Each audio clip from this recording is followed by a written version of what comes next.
आज की क्लास को बिना देर के स्टार्ट करते हैं और विषमबाहु त्रिभुज को जान लेते हैं।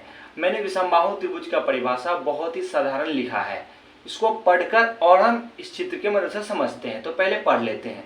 वैसा त्रिभुज जिसकी सभी भुजा की लंबाई अलग हो उसे विषमबाहु त्रिभुज कहते हैं।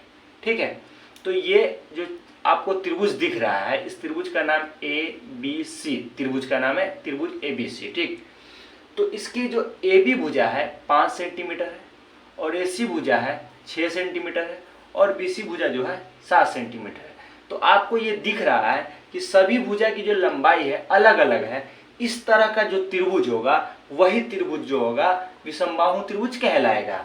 तो अब आपको समझ में आ गया कि जिस त्रिभुज की सभी भुजा की लंबाई अलग अलग हो उसे विषमबाहु त्रिभुज कहते हैं। ठीक, तो अगर भुजा की लंबाई अलग अलग होगी तो इसके कोण का जो मान होगा वो भी अलग अलग होगा। कोण A नहीं इक्वल टू होगा B के, नहीं इक्वल टू होगा कोण C के। ठीक है, इसका इस कोण का मान, कोण A का मान, कोण B का मान, कोण C का मान, इन तीनों कोणों का मान अलग अलग होगा। अगर मान लीजिए ये 70 डिग्री है, ठीक है, ये क्या होगा, ये 60 डिग्री हो गया, समझिए ये 60 डिग्री है तो कितना होगा 130, ये 50 डिग्री है। मतलब ये होगा सभी कोण का मान अलग अलग होगा।